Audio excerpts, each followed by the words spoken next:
Sandrine Rousseau était l'invitée de Sud Radio. C'était hier, c'était le 9 mars. Est-ce qu'ils ont invité Sandrine Rousseau en mode genre c'est pour la journée de la femme, on va inviter une femme. Oh, c'était le lendemain, c'était pas le 8 mars, c'était le 9. Peut-être, hein, Sud Radio, c'est gros beauf de merde. Insupportable cette radio. Force à tous mes beaufs si vous n'êtes pas d'extrême droite ou quoi. Hein. Mais Sud Radio, ouais, c'est vraiment parlons vrai. Radio bistrot. Force à tous mes gens qui vont au bistrot aussi, hein, c'est pas ce que je veux dire, mais bref, vous m'avez compris quoi. Sud Radio, c'est vraiment une radio de merde. Et là, ils ont invité Sandrine Rousseau, du coup, ça m'intrigue. Apparemment, elle a été vraiment solide, Sandrine Rousseau. D'ailleurs, Sud Radio titre non, Mélenchon n'est pas devenu infréquentable. Donc, il y a une théorie hein, comme quoi Sandrine Rousseau elle va prendre sa carte à LFI. C'est pas totalement impossible. À un détail près, il n'y a pas de carte à LFI, c'est un mouvement et non pas un parti. Mais oui, elle est vraiment dans une position un peu le cul entre deux chaises. Elle a l'air d'être plus team LFI dans ce qu'elle défend, dans sa vision du truc, mais elle est encore chez les écologistes. Donc est-ce que c'est un espèce de trait d'union entre LFI d'un côté et la partie des écologistes qui aimerait bien plutôt se rapprocher de LFI plutôt que du PS? C'est pas impossible. Hein. Donc il faut des gens basés dans les autres partis aussi, s'il vous plaît. Moi, je suis de cet avis, Elias. Moi, je pense que Sandrine Rousseau sera sûrement plus utile en restant au sein des écologistes et en étant allié, plutôt que juste en mode genre, rejoins LFI, Sandrine. Pas sûr. Pas sûr. À voir comment les choses vont se décanter après les municipales, à l'approche des présidentielles, mais ouais. Hein. En tout cas, on voit qu'entre Sandrine Rousseau, la ligne Sandrine Rousseau et la ligne Marine Tondelier, il y a vraiment un immense écart. Donc voilà, on va regarder Sandrine Rousseau sur Sud Radio pour essayer de voir un petit peu tout ça. Ça fait longtemps que j'ai pas réacté du Sandrine Rousseau. Moi, j'aime bien Sandrine Rousseau, donc on va regarder ça. C'est parti.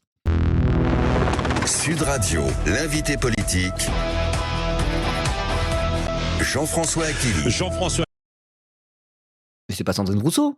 Jean-François qui... Kelly, votre invité politique ce matin sur Sud Radio, c'est Sandrine Rousseau, députée écologiste de Paris et auteur aussi d'un livre « Tu nuis à la cause » aux éditions La Meute. Oh non, pas lui. Vous le connaissez lui? Moi, je ne regarde jamais Sud Radio. Je connais pas du tout. Je vois des extraits passer parfois, mais on fait très rarement des réacts à Sud Radio. Il pue la merde, lui? Tous les rebuts RN? C'est un mec du RN, lui? Bon. Bonjour à vous, Sandrine Rousseau. Bonjour. 10e jour de guerre en Iran. Les appels d'Emmanuel Macron en faveur de la désescalade, vous savez, entre Israël, les États-Unis et le Liban, notamment. Est-ce qu'elle reste lettre morte? Qu'en pensez-vous? Attendez, Dignité Internationale qui est dans le chat. Donc du coup, c'est l'ONG, c'est l'association pour laquelle on lève des fonds pour le soutien de la Palestine pendant une semaine. Où je reviens et on a 1840 €. Bravo la team Ribot dans la sauce. Let's go. Merci. Mais moi, je pense que la team Ribot dans la sauce peut faire encore mieux. Je pense qu'on peut monter à 2000 avant la fin du live. Hein. Voilà. Je dis ça, je dis rien. Les riches du chat, c'est votre moment. Mais je pense que c'est... Et ceux qui regardent la VOD YouTube aussi. Voilà, n'hésitez pas à donner comme anonyme et qui vient de donner 50 balles. Formidable. Let's go. Mettre en scène une forme d'impuissance de la France que d'être là et de dire il faut de la désescalade, il faut de la désescalade. Il faudrait que Emmanuel Macron fasse exactement ce que fait l'Espagne actuellement, c'est-à-dire interdire le ravitaillement sur les bases françaises, ne pas engager les moyens français dans cette guerre et avoir un discours de fermeté vis-à-vis de Donald Trump. Tout cela se fait en dehors du droit international. C'est quand même incroyable. On est en train de... le droit international allait mal, il est en partie mort à Gaza et là il est définitivement enterré. C'est... solide, hein. Franchement, encore une fois, on pourrait jouer au jeu des 7 différences entre le discours de Sandrine Rousseau et le discours qu'a eu LFI sur toute cette séquence. C'est le narratif que la gauche française solide dit, quoi. En mode, on se déshonore, on devrait faire au moins comme fait l'Espagne. Qu'est-ce que c'est que cette dinguerie? Le droit international est mort, et est-ce qu'il serait pas mort à Gaza au final? Et oui, tout à fait. C'est un petit peu ce que la gauche carrée, ce que la gauche solide a comme discours depuis le début de cette séquence iranienne, quoi. Sandrine qui a un discours normal, femme de gauche conséquente, bravo. Ça va avoir des conséquences extrêmement graves. Le fait qu'Emmanuel Macron se rende à Chypre aujourd'hui, le fait qu'il l'appelle au téléphone Trump et le président iranien, pour vous ça ne sert à rien tout ça? En fait, c'est ce qu'il fait depuis dans chaque conflit, il appelle, très bien, mais en fait à un moment c'est une question de rapport de force et en l'occurrence l'Espagne a réussi à le monter, la France manifestement pas du tout. Pour vous c'est l'exemple espagnol c'est le meilleur, voilà. En Europe oui. Déjà, après l'exemple espagnol, il faut comparer à ce qui est comparable. On va pas se comparer à la Chine ou à la Russie. D'un point de vue géopolitique, la France a une place très différente, quoi. Donc autant se comparer à nos voisins européens. Ils aiment bien se comparer aux voisins européens, les libéraux, quand c'est pour casser la sécurité sociale, ça ils adorent. Quand c'est pour réduire le taux de prélèvement obligatoire et les impôts des riches, alors là ils adorent se comparer à nos voisins européens. Quand c'est prendre exemple sur l'Espagne qui se comporte avec une dignité que la France n'a pas, sur de la géopolitique, alors là les voisins européens on s'en bat les couilles. Hein. Là faut sucer Macron tous quoi. Oh là là. Oui. Aujourd'hui en Europe, oui. Et c'est celui qui sauve l'honneur de l'Europe, oui. Et le droit international bafoué par les Iraniens en janvier, le massacre des populations, on en parle ? Ah bah alors c'était... Oh, la manière dont c'est parlé quoi. La manière, l'angle de l'interview quoi. Et ça, on en parle parce qu'il pourrait juste dire ok, de manière un peu neutre, passer au sujet suivant et quid des Iraniens par rapport au régime de Khamenei, etc.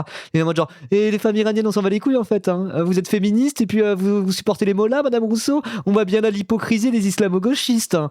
C'est un peu le sous-entendu. En tout cas dans le ton qu'il a eu. C'est là qu'on voit qu'on est sur Sud Radio. Hein. 1 minute 40, je suis déjà énervé par le mec qui interview, que je connaissais pas. Et les Iraniens on s'en bat les couilles, Madame Rousseau quoi. Oh là là, vous êtes pour le régime des mollahs. Hein.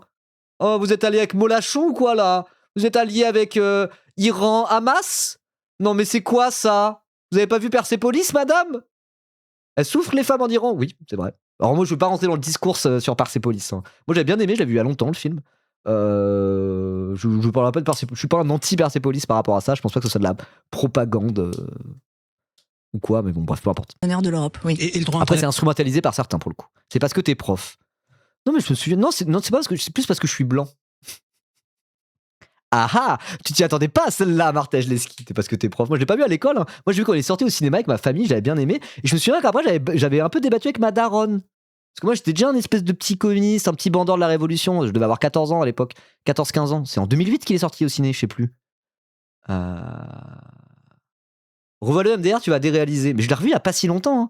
C'est juste que c'est un truc autobiographique, etc., etc. En tout cas, je vois plein de gens être des immenses forceurs avec le film. Après, évidemment que le film peut être utilisé. 2007, ok, ça. Évidemment que le film peut être utilisé et instrumentalisé en mode printemps républicain, mes couilles, quoi. Évidemment. Et Marjane Sratapi, tu regardes son parcours personnel suite à l'écriture de cette BD. Bon, bah ouais, effectivement. Mais je veux dire, je balais pas d'un revers de la main tout Persépolis comme étant une BD islamophobe ou je ne sais quoi, genre. Bourgeois gaze de zinz.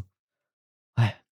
Après, bon, ouais, je sais pas. Moi, je pense qu'on peut très bien apprécier Persépolis pour ce que c'est comme œuvre, tout en n'étant pas matrixé et con par rapport à la géopolitique. Moi, j'ai l'impression que c'est mon cas. Hein.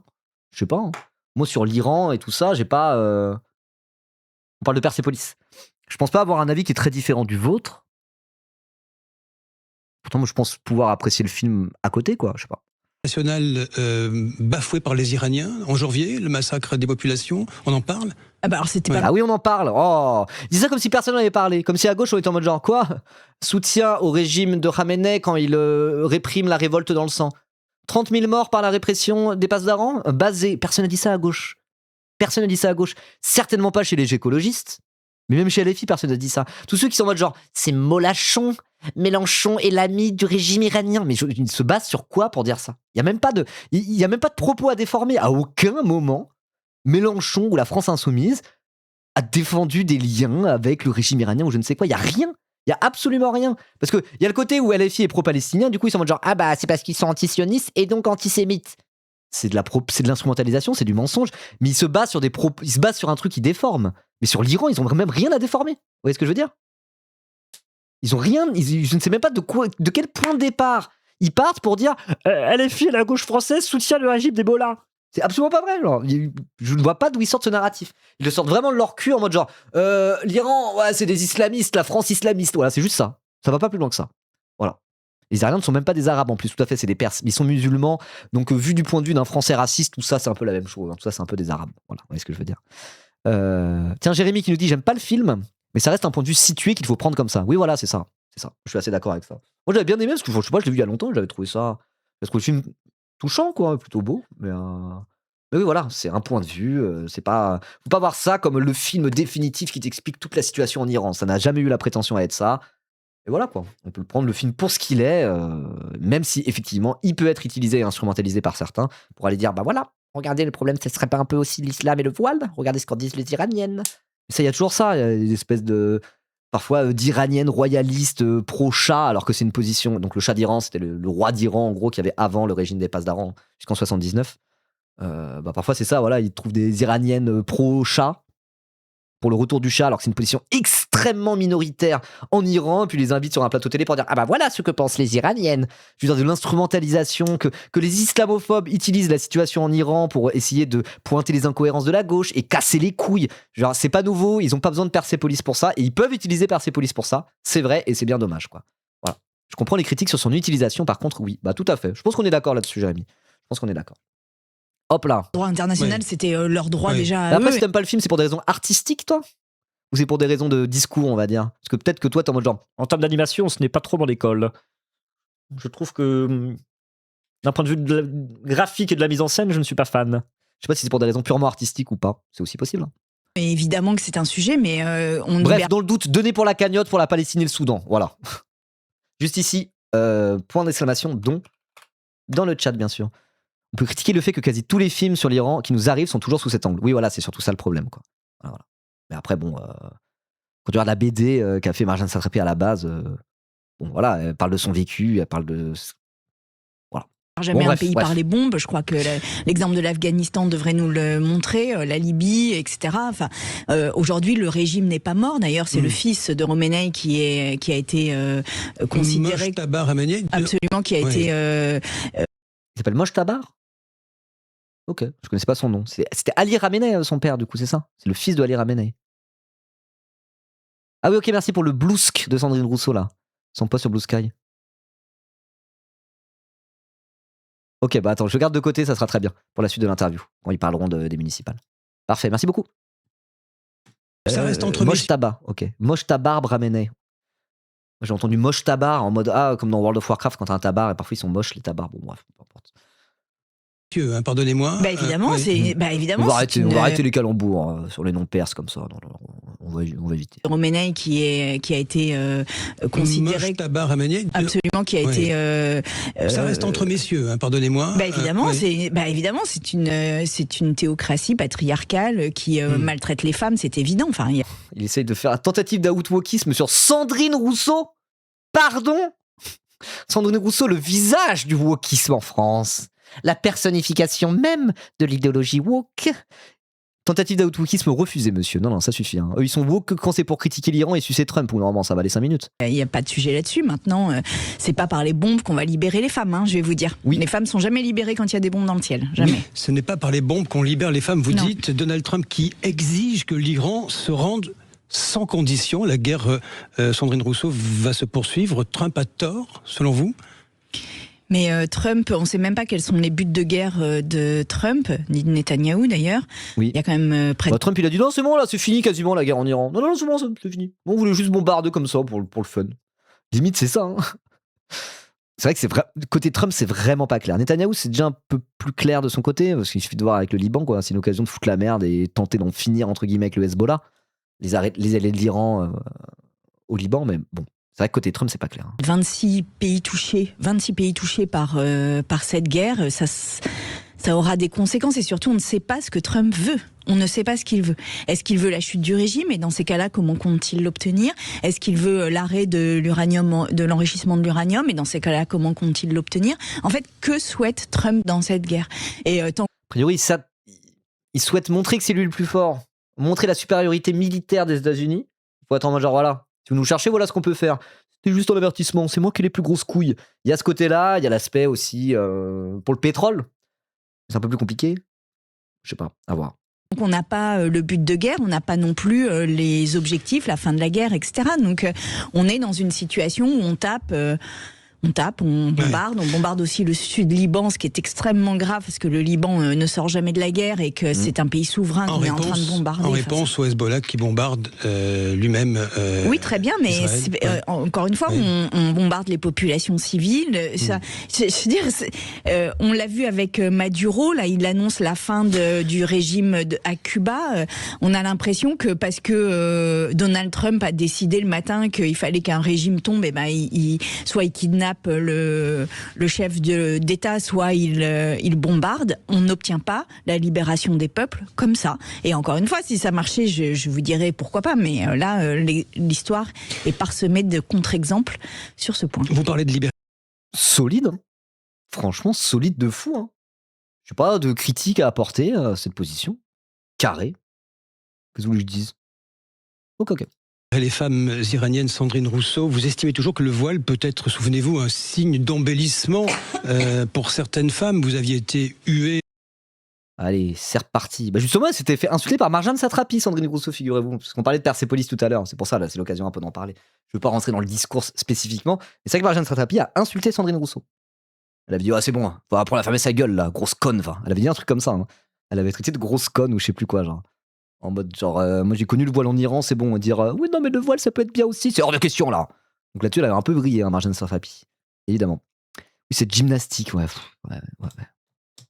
Allez, réponse. Regardez le petit sourire en mode genre, vous êtes des crétins, j'en ai marre. Allez vous faire foutre. Dans le contexte iranien, le voile est utilisé comme outil d'oppression par un régime autoritaire. Je suis pour que les femmes soient libres de ne pas porter le voile. En France, l'islamophobie rampante fait qu'il y a une stigmatisation de nos compatriotes musulmans. Je suis donc pour la liberté des femmes à porter le voile. Les situations sont différentes. Le rapport aux vêtements est différent. Vous faites exprès de pas comprendre, vous êtes tous complètement cons. Voilà ce que va répondre Sandrine Rousseau, mais elle va le dire un peu différemment, je pense. À l'époque, en marge d'une manif là-dessus. J'avais dit que pour certaines femmes, Vous pensez toujours certaines ça femmes peuvent mettre le voile pour différentes raisons, et certaines pour revendiquer des codes de beauté, bien sûr. Enfin, je veux dire, on a un discours sur le voile en France qui est absolument incroyable. C'est-à-dire qu'on a l'impression que les femmes c'est difficile sont d'entendre le voile qui soumises. libère. C'est pour ça que je vous pose la question. Elle a pas dit le voile qui libère déjà. Mais c'est difficile à entendre, mais ça dépend en fait. Je sais pas, peut-être que vous pourrez demander à des femmes françaises qui portent le hijab, déjà, premièrement, pour commencer, quoi. Au lieu de prendre ça comme des espèces de personnages non-joueurs, quoi. C'est vraiment, t'écoutes les médias, les femmes qui portent un voile, c'est des PNJ, quoi. On leur donne jamais la parole, c'est moi genre, mais vous pensez qu'il y a des femmes qui portent le voile et qui sont émancipées? Vous pensez que ça existe? Ben, je sais pas, au pire, on peut aller voir des femmes qui portent le voile et puis on voit avec elles. Allô, quoi. Oh là là. Au lieu de commenter en permanence, sans jamais voir, même pas inviter, sans jamais qu'on voit une femme voilée à la télé. Jamais. Les seuls moments où on les voit, c'est en mode genre, regardez, dans ce quartier islamisé, le communautarisme fait rage. Les femmes voilées portent le hijab, comme en Arabie Saoudite, c'est quasiment la charia. Ah, c'est bon. C'est bon. Laissez s'exprimer des femmes qui portent le voile en France, et logiquement, déjà, tout ira un peu mieux. En termes d'apaisement médiatique, mais évidemment qu'ils veulent pas le faire, ils s'en battent les couilles, quoi. Voilà, c'est en mode genre, nous on est contre le voile, soutien aux Iraniennes, du coup on est islamophobe en France. Allez, niquez vos mères, c'est bon. Mais je vous dis pas que ça libère. Je vous ai jamais dit que ça libérait. Moi, je pense que toutes les religions monothéistes sont patriarcales et que l'islam ne déroge pas à la règle. Je veux dire, la religion catholique, il n'y a pas une femme dans les ordres, il n'y a pas une femme évêque, il n'y a pas une femme prêtre. Donc, évidemment que les femmes, les religions ont comme point commun de vouloir contrôler le corps des femmes. Et elles le contrôlent de différentes manières. Est-ce que moi, est-ce que je soutiens ça? Je soutiens aucune des trois religions. Par contre, ça n'est pas en stigmatisant les femmes qu'on les libère, c'est toujours la même chose, quoi. C'est toujours argument pas ouf. Voilà, en mode genre, je sais pas. Moi, en vrai, quand ça s'inscrit dans un discours de gauche qui est carré et qui a pas pour but de jeter les musulmans sous le bus, dire moi ma sensibilité, si je trouve que à utiliser le terme religion, mais dire moi c'est un peu ma sensibilité parce que je suis athée en fait. Mais ça veut pas dire que je suis anti-religion. Mais je trouve que généralement, pour ma sensibilité de blanc athée, fumeur de joint, buveur d'alcool, etc. Pour moi, ma sensibilité, je trouve que les institutions religieuses, souvent, je trouve ça assez conservateur, quoi. Souvent un peu sexiste.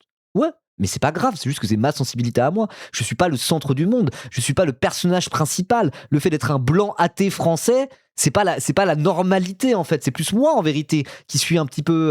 Bon, après, en France, il y a quand même beaucoup d'athées, quoi. Mais quand tu regardes le nombre de personnes qu'il y a dans le monde, mon mode de vie, ma sensibilité, ma vision des choses, elle est plutôt minoritaire, en réalité. Donc voilà. Me dire, moi, ma sensibilité, c'est de dire ça.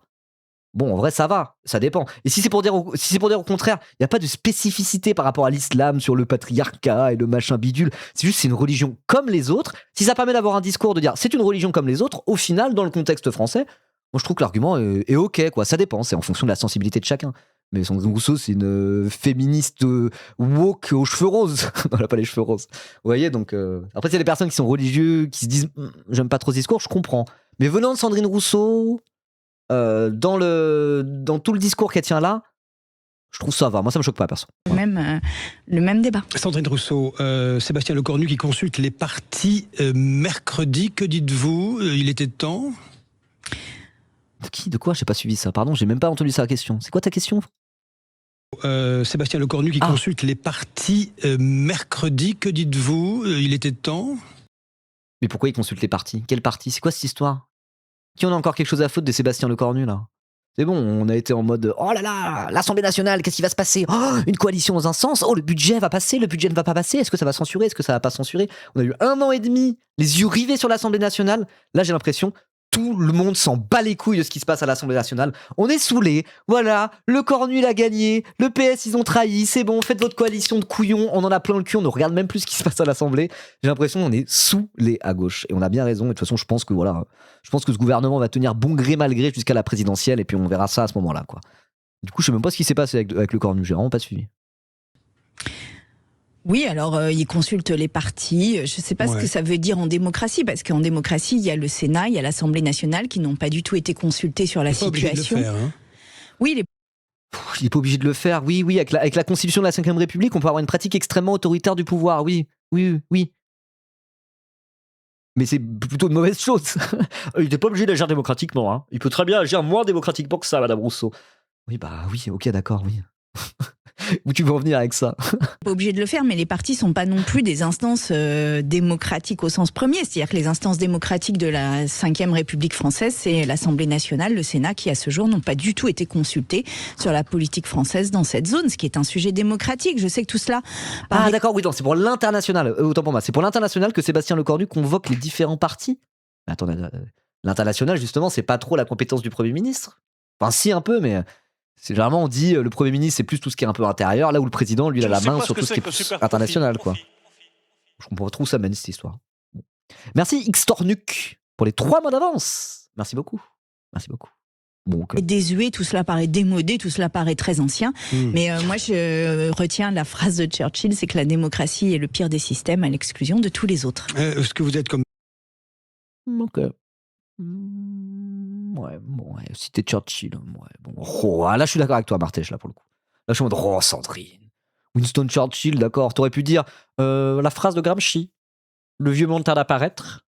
Non, le vieux monde tarde à mourir. Le nouveau monde tarde à apparaître. Et dans ce clair-obscur naissent les monstruosités. Moi, j'aurais préféré. Ouais, là, bon, ok, d'accord. Ah, là, c'est un peu sauce d'MTR. Hein. Bon, bref, ok. Churchill a aussi dit les antifas sont les prochains phares. Alors c'est pas tout à fait ce qu'il a dit et c'est apocryphe, apparemment il aurait pas dit ça, Winston Churchill. Voilà. Alors après les nouveaux antifascistes, les nouveaux fascistes se feront appeler antifascistes. Est-ce que c'est pas réel ? Est-ce que l'extrême droite fasciste, est-ce que l'extrême droite groupusculaire la plus dégueulasse sont pas en train de traiter la gauche de nazis en ce moment ? Ils sont pas en mode mais les vrais fascistes c'est la gauche, les vrais nazis c'est LFI. LFI nazistes. Ils disent limite des trucs comme ça, quoi. Là, la prochaine étape, c'est qu'ils disent non, mais c'est nous les vrais antifascistes, parce que c'est eux les vrais fascistes. On n'est plus si loin que ça que l'extrême droite qui se présente comme étant antifasciste contre les fascistes d'extrême gauche. On n'est pas si loin de ça. Hein. Voilà. Si, c'est Pasolini qui a dit ça, et c'est exactement ce qu'il voulait dire. Voilà, exactement. Mathilde Panot. Est-ce que Churchill n'est pas le vrai chill ? Dans Churchill, il y a church et il. L'église est malade. Maladie de l'église. À méditer. De la France Insoumise, vous souhaitez ce débat sur la guerre dans... Mais bien sûr, mais pourquoi faire ? C'est pas comme Mathilde Panot, c'est nous... Hill, alors non, Hill, s'il n'y a pas de H, c'est il. I-L-L, c'est malade. Et church, il y a déjà le H dans le church. Bon, bref, on s'en va les couilles en vrai. Allez, Sandrine Rousseau, parle-nous. Pourquoi faire ? C'est pas comme Mathilde Panot, c'est nous. L'Assemblée nationale sert à quelque chose dans ce pays, c'est tout. C'est pas comme machin ou comme machine, c'est vraiment et avec tout le respect que j'ai pour Mathilde Panot par ailleurs, mais c'est pas le sujet. Le sujet, c'est qu'on a une Assemblée nationale française qui est dans la Constitution, qui n'a pas été du tout consultée dans la séquence, et ça me semble absolument. Mais qu'est-ce que vous voulez, un vote au moins un débat et un vote sur la stratégie française dans cette zone. serait pas quand la même pas bonne, mal. c'est ce que vous disiez en ouverture de cet entretien. Oui, je pense que nous devrions voter, par exemple, le boycott, oui. Vous avez... Enfin, l'interdiction, plus exactement, l'interdiction de l'utilisation par les États-Unis de nos bases. boycott des... Ok, elle a l'air saoulée. Hein. Elle a l'air saoulée. Après, je comprends. Hein. Moi, je serais sur Sud Radio face à lui, je serais saoulé aussi. Je serais genre, oui, allez, pose tes questions de merde, là, j'en ai plein le cul. C'est bientôt fini? Encore 12 minutes? Oh là là là là. Elle a l'air saoulée. Hein. Elle a raison. Les États-Unis, oui. De l'armée, ouais. Sandrine Rousseau, vous avez défilé hier pour la Journée internationale des droits des femmes. Absolument. Oui. Alors que vous soutenez le régime des mollahs iraniens. Vous avez pas honte, Madame Rousseau? C'est ça la question? Le collectif Némésis, qui n'a pas participé à la marche parisienne, vous souhaitez sa dissolution? Ouais. Moi, ouais. Hein. En vrai. Hein. Si on peut les dissoudre, pourquoi pas. Hein. Après, le truc, c'est que les dissolutions de groupes d'extrême droite, ils se reforment avec un autre nom 3 jours derrière. Ça change pas grand-chose. Mais sur la symbolique du truc, ouais. Hein. Et sachant que normalement, le ministère de l'Intérieur, là c'est Laurent Nunez, le ministre de l'Intérieur, et lui-même l'a dit, alors que pourtant je suis loin de le porter dans mon cœur, Laurent Nunez, hein, comme vous pouvez vous en douter. Même lui, il a dit, c'est un groupe identitaire. Comme les groupes identitaires, souvent on les dissout, donc c'est pas impossible qu'on fasse une dissolution de Némésis, car c'est un groupe identitaire. Voilà. Et en plus, Alice Cordier, elle vient vraiment de l'extrême droite groupusculaire, suprémaciste blanche, de l'enfer, hein, vraiment. Et avant, c'était pas une militante féministe à la base, c'était une militante nationaliste d'extrême droite, bien vénère. Et d'un seul coup, elle s'est découvert, voilà, une velléité féministe. Elle a fait Némésis. Mais bon. Demandez ou pas? Alors je pense que la dissolution résout pas grand-chose, mais oui, je soutiendrai toute proposition en ce sens. Carré, c'est exactement ce que je disais. Attention avec les dissolutions, souvent c'est un cautère sur une jambe de bois, n'est-ce pas? Vous avez vu l'expression d'intellectuel? C'est un cautère sur une jambe de bois. Voilà, un cautère, c'est quand on cautérise une plaie en brûlant. Sur une jambe de bois, ça sert à rien, quoi. C'est mettre un sparadrap sur une plaie béante, on pourrait dire ça comme ça. Donc oui, ça sert un peu à rien les dissolutions, elle a raison. Mais bon, si ça se fait, on soutient quand même. Même si je pense que c'est pas la solution à tout, Némésis n'est pas un collectif féministe en rien, c'est un collectif qui arrive avec des gros bras identitaires, des hommes formés au combat, qui arrivent et qui veulent perturber les manifestations à gauche. Ces personnes n'ont pas leur place dans nos manifestations d'aucune manière. Elles sont là que pour faire des images et mettre en danger par ailleurs d'autres personnes. Il n'y a pas de sororité entre les mouvements? Là non. Non mais stop là. Stop. Utilise pas des mots que tu comprends pas. Ah ouais, je croyais que vous les féministes, vous étiez dans la sororité en fait. Vous n'êtes pas sororité avec les nazis? Ah, vous n'êtes pas des vrais féministes ou quoi? Il est horrible. C'est déjà la deuxième tentative d'outwokisme sur Sandrine Rousseau elle-même. Et à chaque fois, elle fait la même tête. Elle est en mode genre, quel crétin. Il est insupportable. Pas de sororité avec Eva Braun. Pourquoi? Pas de sororité avec ces gens-là. Pourquoi? Mais ok, d'accord. Ah, il est vraiment en mode... Enfin, on voit qu'il est pas bien à la page sur le féminisme, quoi. Parce qu'il y a ce truc-là de base, et Sandrine Rousseau a pu jouer un peu à ce petit jeu-là. Hein. Parfois, elle a joué à ce petit jeu-là de dire Elisabeth Borne, c'est quand même une femme présidente de l'Assemblée nationale, donc on est un peu content, même si je suis pas d'accord avec elle. Parfois, elle a fait un peu des trucs à faire le féminisme bourgeois, un peu white femme, en mode le but, c'est de péter le plafond de verre. Ouais, elle soutient Hillary Clinton si elle devient première femme des États-Unis, alors qu'Hillary Clinton, son programme politique, il pue la merde, quoi. Vous voyez? Donc c'est vrai que Sandrine Rousseau a historiquement un peu joué à ce petit jeu-là, mais en fait, le féminisme évolue petit à petit, hein, comme toutes les mouvances, quoi. Et ce discours du plafond de verre, un peu white femme, bourgeois, tout ce que vous voulez, il commence à être un peu suranné. Hein. Il est de moins en moins partagé par les féministes sincères, dont Sandrine Rousseau, j'ai l'impression, fait partie quand même. Faut pas déconner. Donc oui, elle est blanche et bourgeoise. Je dis ça, c'est un tweet qu'elle avait fait. Elle avait fait oui, je suis blanche et bourgeoise. Je le sais. Et alors? Enfin, pas et alors, mais en mode oui, mais oui, je le sais. Mais si t'en as conscience, déjà, tu le dis, c'est déjà bien. Ça m'empêche de parler, vous voyez? Donc oui, effectivement, elle est blanche et bourgeoise. Elle a un peu été white femme sur les bords à un moment donné, un peu. Après, elle est en mode je suis dans l'écoféminisme, etc. Mais si c'est une féministe sincère, la pensée évolue, quoi. C'est normal, la pensée de tout le monde évolue. Et le but, c'est de la faire évoluer dans le bon sens quand on est dans le cadre de la gauche, par exemple, quoi. Donc là, il est en mode genre, je vais sortir les arguments contre vous comme si on était en 2015. Le wokisme a changé. On a l'air de l'islamo-wokisme maintenant. Allô, mets-toi à la page, là. C'est nul ce que tu fais. Non, là non, c'est non. Vraiment pas. C'est non. C'est-à-dire qu'il n'y a pas un féminisme. Parce que Dembélé et Mbappé sont pas bourgeois. Alors ça dépend. En termes de rapport à l'appareil de production, ce sont les travailleurs du football. Si tu enlèves les footballeurs, l'industrie du football s'écroule. Ceci étant dit, ils sont propriétaires de capital et notamment de leur propre capital en termes d'image, leur capital marketing. Voilà. Il y a que les blancs qui sont bourgeois, c'est bien connu, mais c'est pas ce que j'ai dit, Jules Massy. C'est littéralement, il y a un tweet qui est devenu un peu un mème par la suite de Sandrine Rousseau qui avait dit oui, je suis blanche ou bourgeoise, sous-entendu, bah je vais avoir des billets de bourgeoise et avoir des billets de blanche, quoi. Voilà. C'est juste ça qu'elle disait. J'ai absolument pas dit les bourgeois sont uniquement blancs. Non, il y a des bourgeois dans plein de pays, effectivement. Après, c'est pas le meilleur exemple, je trouve, Mbappé et les footballeurs, mais voilà. Oui. Non, personne n'a dit ça. De droite. C'est pas un féminisme, là, quand on vient dans des manifestations avec des pancartes entourées de gros bras qui ne cherchent qu'à une seule chose, c'est en découdre, y compris avec les femmes présentes. C'est pas féministe. Il y a pas de. Pas forcément la.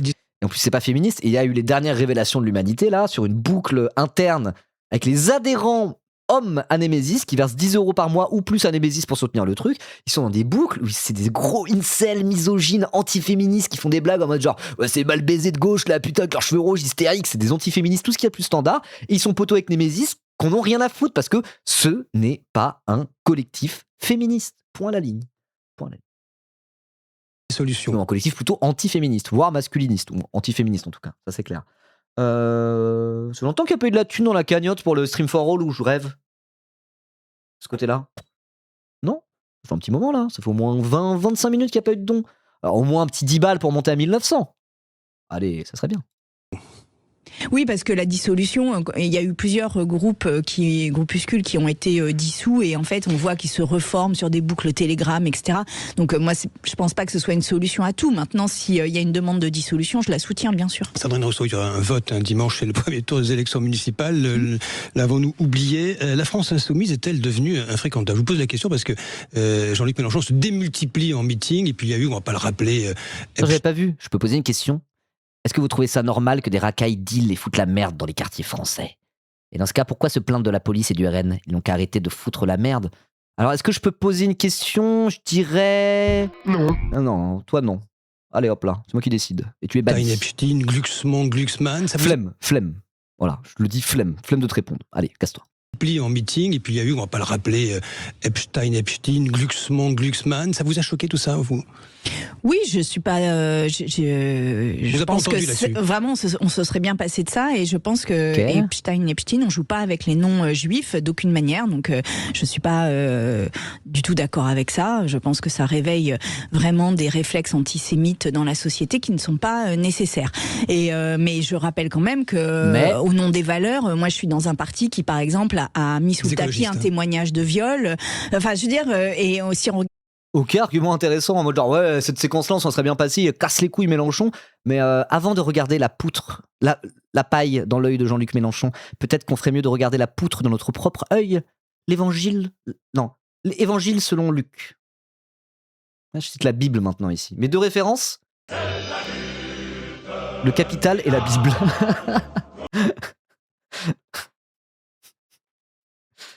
Ah bon, non, mais du coup je vais laisser dérouler parce que c'est intéressant. Dire bah oui, bon, il m'a cassé les couilles quand il a fait ça Mélenchon. Mais regardez mon propre parti, pourtant je suis encore dedans. On a fait des dingueries aussi, voilà. L'évangile selon Jean-Luc, non.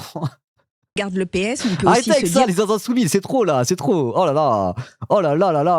Que la déchéance de nationalité n'était pas complètement en phase avec nos valeurs. Donc, mais est-ce que Jean-Luc Mélenchon est devenu infréquentable? Non, je ne pense pas qu'il soit devenu infréquentable, que LFI soit devenu infréquentable, et j'appelle la gauche au contraire à faire une union dans l'entre-deux tours pour le second tour et pour gagner des villes, parce que dans la fascisation de notre pays, dans la montée de l'extrême droite, il est très important que les villes soient des remparts à cette montée. Bah voilà. Pourtant, elle a commencé en disant ah non, moi la séquence Epstein, ça m'a cassé les couilles. Je trouvais que ça gaze. Je trouvais ça low-key antisémite. Franchement, j'ai pas bien compris ce qu'il a fait, mais on serait bien passé de cette merde. Elle commence comme ça, donc on pourrait se dire elle jette LFI sous le bus, mais en fait non, parce que tu peux très bien émettre une critique tout en disant mais voilà, une fois que j'ai lu ma critique, ça reste des camarades. En fait, tout simplement. Et donc là, je pense qu'on est tous d'accord pour dire que est-ce qu'elle fait bloc avec LFI ou au contraire, est-ce qu'elle les jette sous le bus, Rousseau? Bon, elle fait plus bloc avec LFI. Pourtant, est-ce qu'elle a retenu de dire ce qu'elle pensait sur la séquence qui lui a déplu avec Epstein? Bah non, elle l'a dit tout en faisant bloc. Donc peut-être qu'on peut tirer une conclusion de ça, c'est tu peux émettre des critiques sans jeter sous le bus. Il suffit d'avoir un discours un peu nuancé et de servir un peu de ton cerveau finalement. Et c'est un peu l'exemple qu'est en train de nous montrer Sandrine Rousseau. Je sais pas ce que vous en pensez. Moi, je trouve ça bien. Ça fait plaisir. Et moi, je trouve que justement, ça donne une force différente Après, il y a plusieurs stratégies. Il y en a, c'est vraiment des militants insoumis. Ils font bloc, ils sont bulldozers, voilà. Ils avancent tête baissée, bulldozer sur les réseaux sociaux, ta. Ils critiquent pas. Très bien. Probablement qu'il en faut des comme ça. Mais je pense que ça donne une autre force, une force supplémentaire d'avoir des gens qui sont aussi dans un soutien critique, mais dans un vrai soutien, tout en étant vraiment critique par ailleurs, quoi. Et c'est pas parce que tu émets des critiques à un moment donné que tu jettes sous le bus LFI. Tu peux très bien faire bloc tout en émettant des critiques. Et je trouve que d'avoir des gens qui font bloc, juste tête baissée, et d'autres gens qui font bloc tout en étant critiques, ça donne encore plus de force. Vous voyez ? Moi, c'est mon avis. Si Sandrine Rousseau, comme le dit le Parti Socialiste, désormais... Après, il y a une question aussi de timing, quoi. Voilà. Peut-être qu'avant d'émettre une critique, il faut peut-être attendre juste 3-4 jours que le soufflet redescende, le soufflet médiatique redescende. Parce qu'il y a des moments aussi où des critiques peuvent être inentendables, quoi. Voilà. Peut-être qu'il y a des moments où on se dit, je ferme la gueule une semaine, on reviendra là-dessus dans une semaine quand les esprits seront un peu retombés, et là, ça sera le moment d'émettre une critique. Sans ça, il y a la question du timing, quoi. Voilà.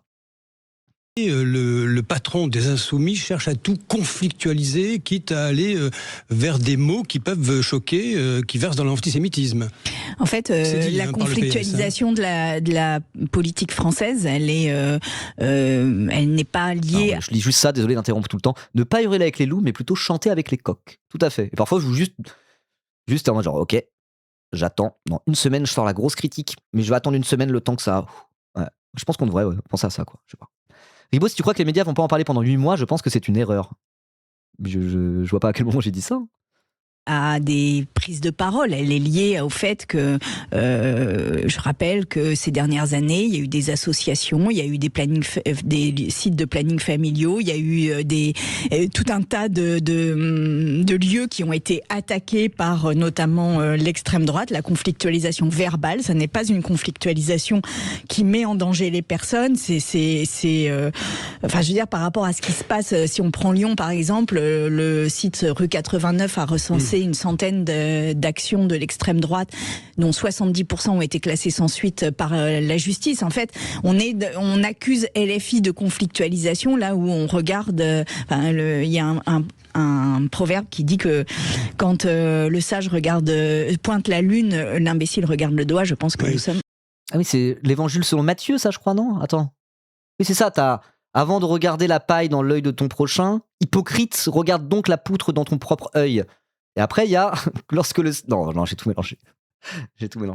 À peu près ici. Que dites-vous ? C'est l'opinion qui a avancé ça, de ce plan de Manuel... Ok. Moi, j'aime bien sa ligne de défense, être en mode genre, oui, la conflictualité. Vaut mieux se gueuler dessus à l'Assemblée nationale plutôt que se foutre des coups de barre en fer dans la rue, non ? Ça va ? Elle a raison. Au contraire, la conflictualité, si on la garde dans le débat public, si la conflictualité, on le garde par exemple même à l'Assemblée nationale, dans nos institutions, et qu'on se dit, la règle, c'est ok, on laisse toute la conflictualité politique s'exprimer là, comme ça on évite la violence politique, c'est plutôt bien. Voilà. Donc vive la conflictualité en politique, vaut mieux ça plutôt que se foutre directement sur la gueule avec violence, non ? Ou alors peut-être que vous n'êtes pas de vrais démocrates. À méditer. Pour, on va dire, diviser, faire exploser, je cite l'opinion, les écologistes, c'est-à-dire attirer à la France insoumise une partie des écologistes. Parce que la question se pose désormais. Mais alors ça, on a lu l'article de l'opinion, là, de comment il s'appelle, là, je me souviens plus du journaliste, un article qui est vraiment un angle complotiste, un peu délirant, vraiment nul à chier, mais qui parle de comment Manuel Bompard a discuté avec des écologistes pour dire, voilà, si vous voulez vous rapprocher de nous, c'est très bien, voilà comment on pourrait s'organiser. Ça s'appelle de la politique. C'est pas du complot, ça s'appelle de la politique, il y a toujours ça. C'est comme ça que ça marche. Il y a des accords municipaux avec le PS et puis LFI. Mais il y a aussi des accords municipaux avec LFI. Moi, je peux vous dire, j'ai fait des meetings. Il y en a. C'était une réunion entre deux personnes, un Zoom, un compte rendu de Zoom. Que LFI cherche à attirer des écologistes, c'est pas un secret. Que le PS cherche à en attirer d'autres, c'est pas un secret non plus. Il n'y a pas de stratégie. Mais s'il y a de la stratégie, c'est de la politique, bouffon. Mais qu'est-ce que c'est que ça ? Il n'y a pas une stratégie de la part de LFI. Le stratège de la France insoumise, Manuel Bompard, n'a pas une stratégie, vous pensez pas ? Si. Le PS aussi a une stratégie, les écolos aussi ont une stratégie, Marine Tondelier a une stratégie. C'est juste les stratégies qui marchent mieux que les autres, et à la fin, c'est celui qui a la meilleure stratégie qui gagne aussi parfois. Ça s'appelle la politique.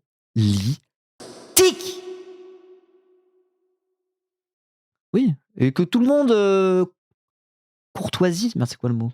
Fasse la cour aux écolos, parce que du coup...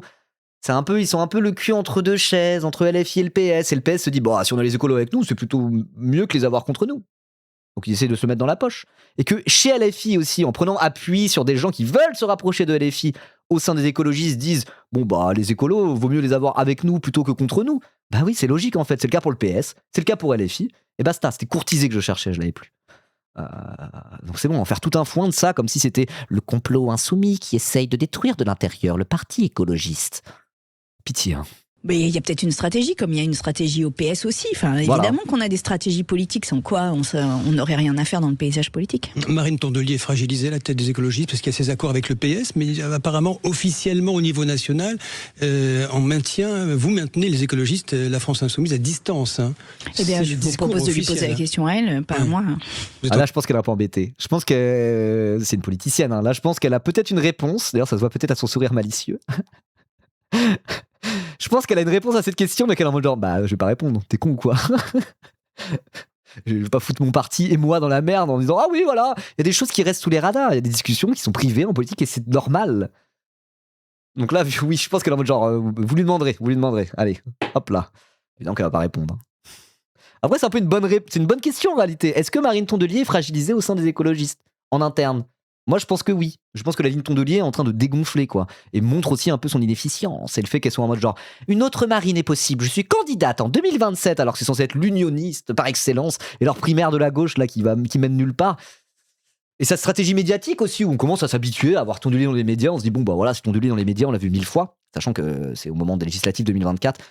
Médiatiquement, elle a un peu brillé, entre guillemets. Enfin, quand je dis ça, c'est pas. Elle a été super. C'est juste qu'en mode, elle a une séquence où elle a eu un gros coup de projecteur, quoi.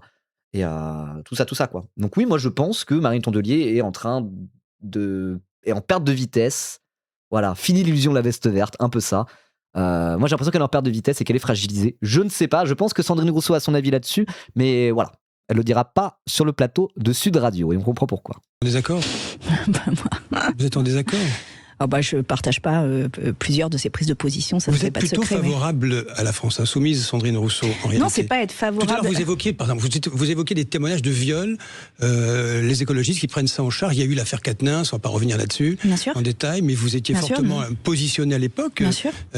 C'est important quand même, non? Évidemment que c'est important. Et les témoignages de viol qui ont été mis sous le tapis dans notre... le témoignage de viol qui a été mis sous le tapis dans notre parti est un scandale absolu. Je sais que ça fait pas la une des journaux parce que on considère pas que les violences contre les femmes sont un véritable sujet. À l'affaire Bayou, dont Le Monde a sorti récemment l'existence d'un témoignage de viol qui a été ignoré par la direction. Je veux dire, les violences faites aux femmes ne sont pas un sujet suffisant dans la société. Pourtant, je rappelle qu'il s'agit d'un crime passible de la cour d'assises. C'est quand même pas rien, quoi. Pour vous, cette donc vraiment sur la ligne, les filles sont pas parfaits, mais personne n'est parfait, hein.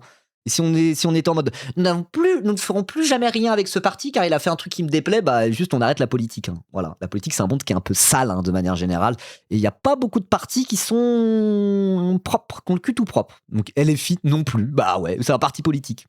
Oui. Voilà, c'est la position de Rousseau, je la trouve plutôt based. Pas refermé, il n'a pas été blanchi, Julien Bayou. La preuve que non, puisqu'il y a eu un classement sans suite d'une des plaignantes. La personne qui a ce témoignage de viol, elle n'a pas déposé plainte parce qu'elle avait une situation familiale et personnelle qui ne le lui permettait pas. Mais quand on est un parti qui se dit féministe, on doit avoir des valeurs, et ces valeurs ont été là foulées aux pieds, clairement. Enfin, c'est un message que vous envoyez à Marine Tondelier. Mais je l'envoie à tout le monde. Je veux dire, aujourd'hui à gauche, on ne peut plus faire ça. C'est pas possible.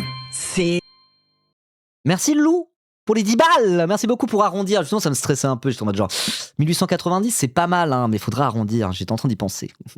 Merci beaucoup pour les 1900 balles. Putain, 1900, ça commence à faire, hein. C'est pas mal du tout. Est-ce qu'on peut monter à 2000 avant la fin du live? 2000 à droite, 2000 à gauche. 2000 une fois, 2002 fois, 2003 fois, 2026 fois. Non, 2026.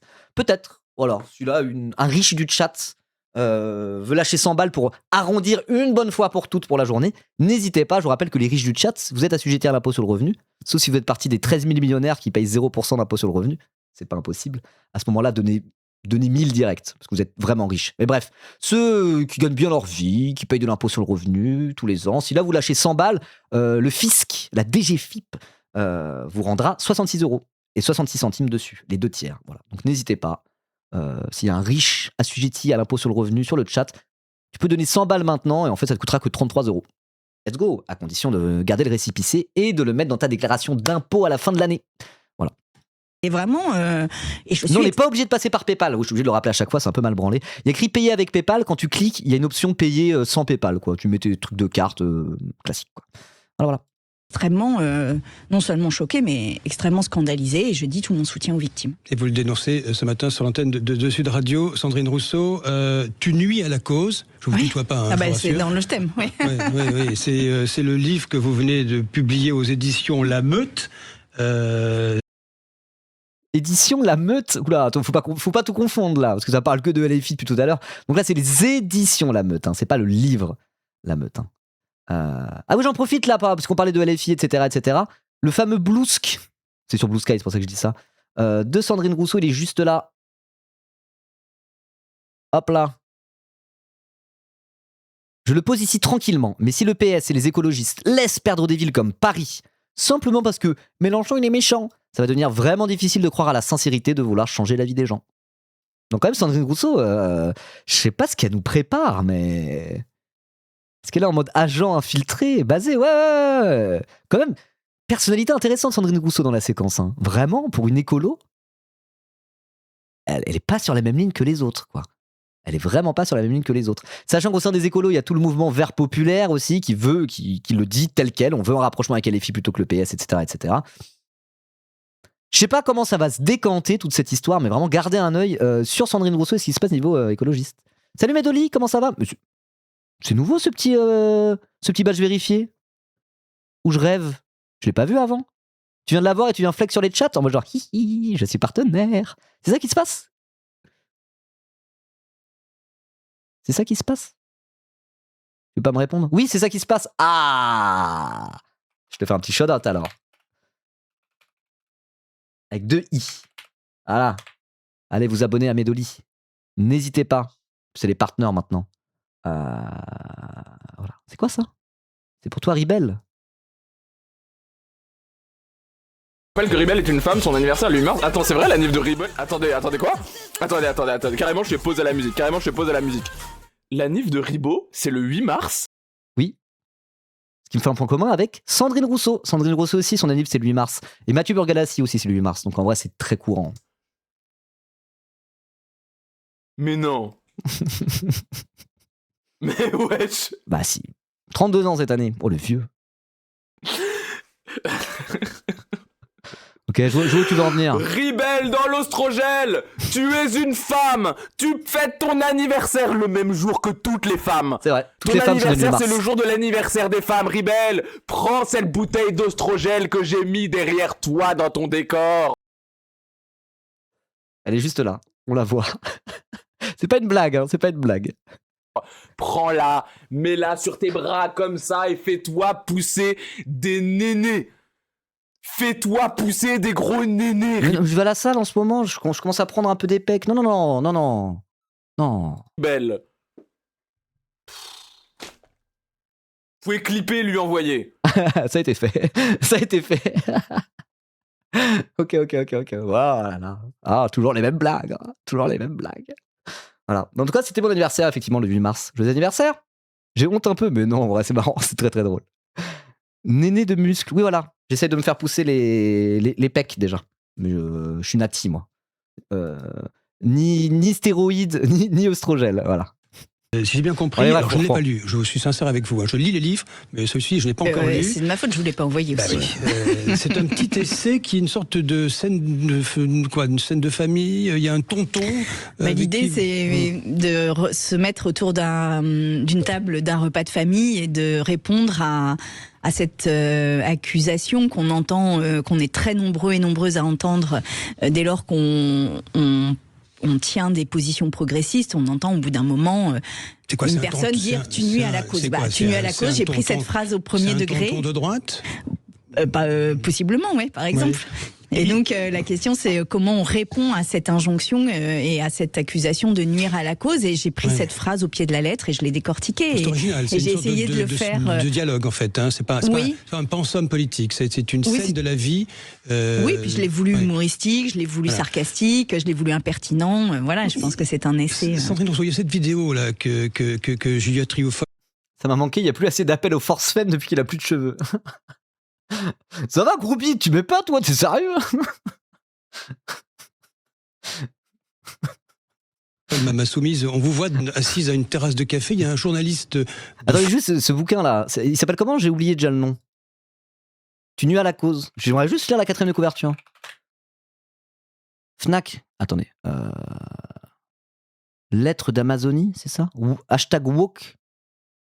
Une mise au point? Parce que j'ai peur que si je vais sur le site de la Fnac, je vais me dox. Attendez. Non, je suis pas connecté, c'est bon? De toute façon, je vais juste le lire. Je lis juste la 4ème de couverture pour voir, ça m'intrigue. C'est où? Putain, il lui a chier le site de la Fnac. C'est quoi ce délire? Allez, ça dégage. Lettre d'Amazonie, tu nuis à la cause. Ah, c'est mieux. Mais elle est où la 4ème de couverture? Wesh! Non, ça va pas. Librest.com, 4ème de couverture. Prendre une grande inspiration par le nez, bloquer. Expirer lentement par la bouche. Répéter autant de fois que nécessaire. Ce livre a été écrit par Sandrine Rousseau, femme politique et chercheuse en économie, pour les tontons fâchés tout rouges avec les sales connes, les écolos bobos, les gender studies et les points médians. Et pour nous qui sommes là, à la table de ce repas de famille, avec l'humble vœu que l'affrontement puisse laisser une chance à l'argumentation. J'ai pas bien compris la 4ème de couverture. Ok, bon, je sais pas. Hop là.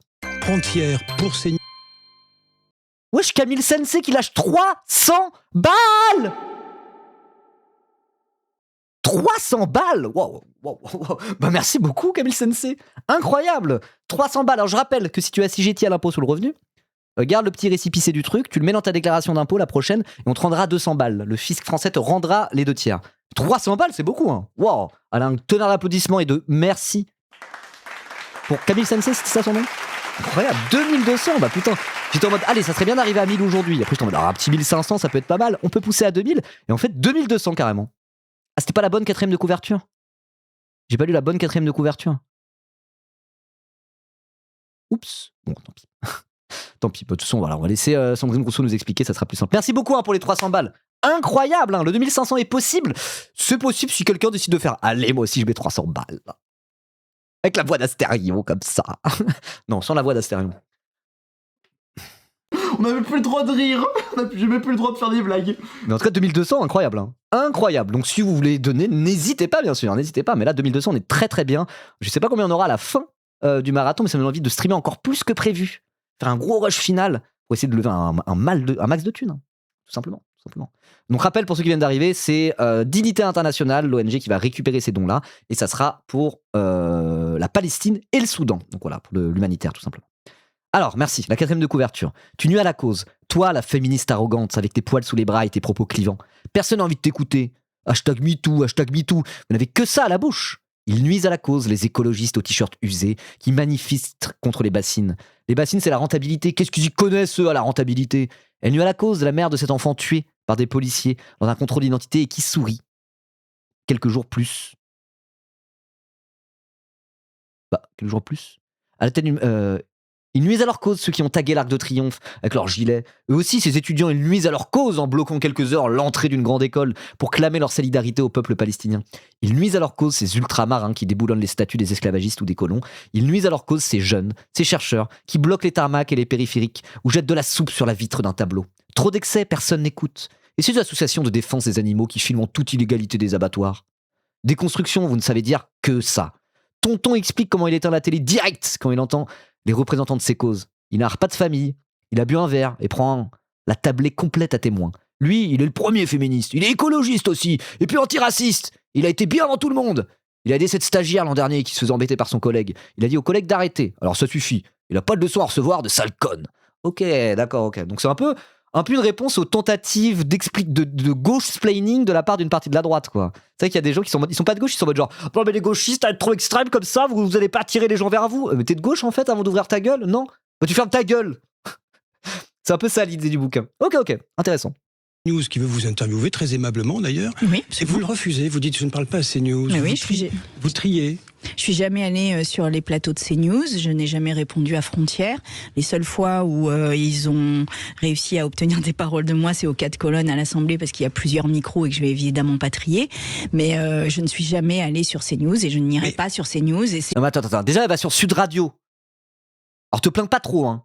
Déjà, d'aller sur Sud Radio, ça demande une certaine forme d'abnégation. Hein. Donc que ça limite soit sur Sud Radio et que CNews et Frontières, ça dégage, ça va. Si elle était vraiment si sectaire que ça, elle viendrait même pas parler sur ton plateau de con. Hein. C'était une position politique. Sur le principe, pourquoi au fond écrire un livre sur un tonton qui est supposément... Merci pour les 20 balles, Tuturfu. Merci beaucoup. 2220 €. Presque 2222. Sympa, merci beaucoup. Censé être de l'autre bord, si je puis dire, politique, et refuser en même temps de parler aux médias qui s'adressent à votre tonton. Mais je refuse pas de parler à ces personnes-là, puisque je suis sûre que... Attendez, je suis désolé, pause chat. C'est le moment de voir Miguel. Un mot ? Qu'est-ce que tu penses de Sandrine Rousseau, toi ? On lui son petit mascu de merde. Oui. Ah ouais. Il est misogyne. Ouais. Il frappe les femmes. Mais il est très mignon malgré tout. Bonjour. 6h de stream bientôt. Tu continues jusqu'à quelle heure ? Bah jusqu'à la fin là, jusqu'à 6h à peu près. Jusqu'à la fin de l'interview. Voilà, j'ai envie de faire un gros live aujourd'hui. Comme hier, le live était un peu foireux. Après, on a rigolé, ouais, c'était marrant. Mais le live était un peu foireux, j'étais pas dans la zone.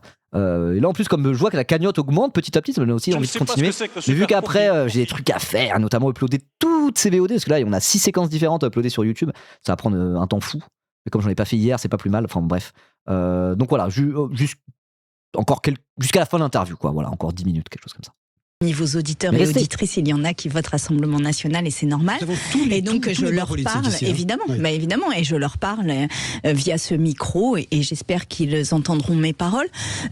Après, CNews et Frontières, c'est autre chose. Ce sont des chaînes d'opinion qui cherchent à merci Link Process pour le Prime. Merci beaucoup. Mener une bataille culturelle. Et d'ailleurs, je note que Frontières reprend les méthodes qui sont en place aux États-Unis, qui consistent à aller chercher les leaders de gauche et à les prendre comme ça au dépourvu, à leur poser des questions, voire à les harceler. Eh bien, je ne rentrerai pas là-dedans. L'interview sur les manifestement est très aimable et très... Absolument, et j'ai tout à fait le droit de refuser aussi de lui répondre. Ultime question, ça fait partie de mon droit. Rousseau.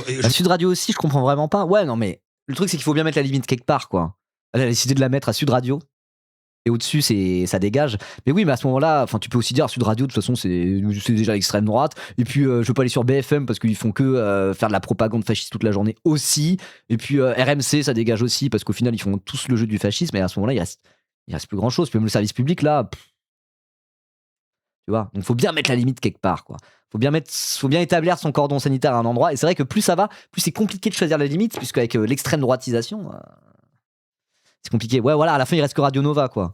Et même Mediapart, il y en a qui veulent boycott, vous voyez.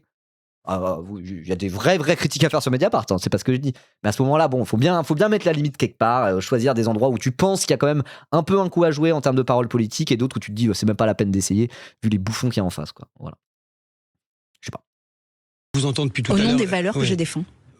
Les écologistes, c'est un peu fini finalement. Vous êtes assez en... Non, je pense pas que l'écologie soit finie. Vous pourriez rejoindre la France Insoumise. Vous êtes assez proche de la position. Non, mais je sais que c'est l'angle de votre interview et probablement l'angle de plusieurs interviews que j'aurai dans les jours à venir. Mais je vous dis, moi, je suis écologiste, j'aime ce parti, j'aime profondément ce parti, et je pense que le moment dans lequel nous vivons est un moment de bascule possible extrêmement grave, historique, et que dans ces moments-là, nous devons tenir les valeurs haut et fort, et que je maintiendrai celle qui est la mienne, qui est l'union à gauche pour gagner et pour monter une résistance à la montée de l'extrême droite, au masculinisme et à tout ce qui aujourd'hui met en danger nos vies, et le racisme, l'antisémitisme aussi. Je le ferai avec toute la conviction qui est la mienne et la force de caractère que vous me connaissez. Et sans nuire à la cause. Merci à vous, Sandrine Rousseau. Okay. Merci. Bon, après, les trucs, je pense qu'il faut savoir lire entre les lignes. Hein. Le truc de, alors, pourquoi vous n'allez pas chez LFI, machin bidule, je sais pas, peut-être que le fond de sa pensée, peut-être qu'il y a une forme de stratégie derrière, justement, qu'elle n'a pas dévoilé comme ça.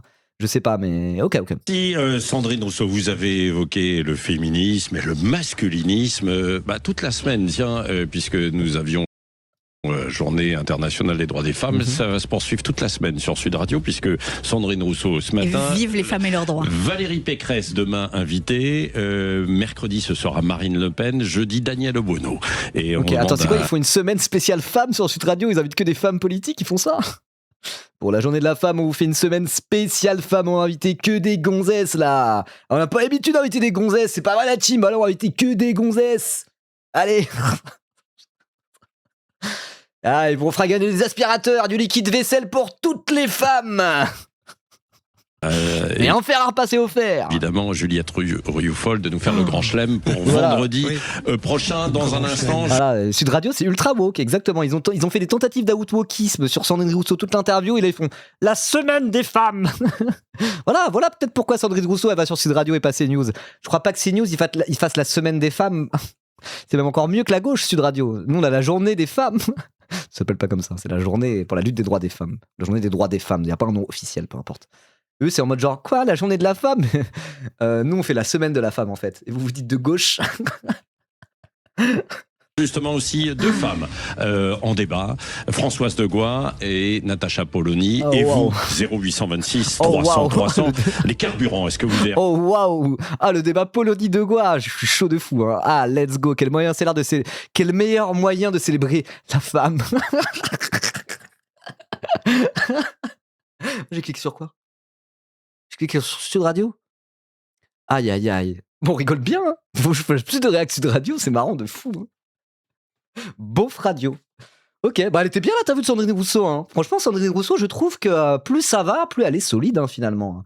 À un moment donné, c'était vraiment en mode Sandrine Rousseau, c'était un peu l'image de bon, elle est cool, mais on sent quand même un peu la limite de son discours. C'est vraiment en mode un peu moodus gay, quoi. En mode ouais, vive les femmes, tatati tatata. Et elle représentait un peu ça d'une certaine manière, peut-être. À tort ou à raison, je ne sais pas. Mais je trouve que plus ça va, ouais, la level up, on est d'accord. Hein. Plus ça va, plus les choses sont en train de se décanter, là. On va dire que au fur et à mesure de la fascisation de l'espace médiatique, au fur et à mesure de l'extrême droitisation de la France, bah, il gagne en solidité au fur et à mesure où la situation devient de plus en plus grave. Vous voyez? Et ça, c'est un très, très, très bon signal.